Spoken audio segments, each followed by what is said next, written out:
Breaking news out of Jefferson Parish, where prosecutors say a former priest pleaded guilty to drugging and molesting 17 men he met in the French Quarter, then drove unconscious victims to his Metairie home.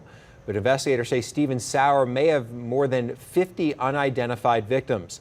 A judge today sentenced the 61-year-old to 25 years in prison. Sauer previously served as pastor and executive director of Immaculate Conception Jesuit Church in New Orleans and as director of ARC of Greater New Orleans, an agency that works with mentally disabled people.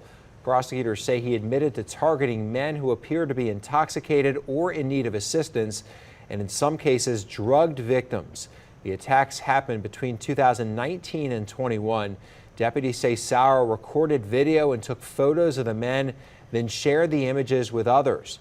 The investigation began in 2021 after Sauer sent his computer hard drive to New York for repairs, and a worker found the images.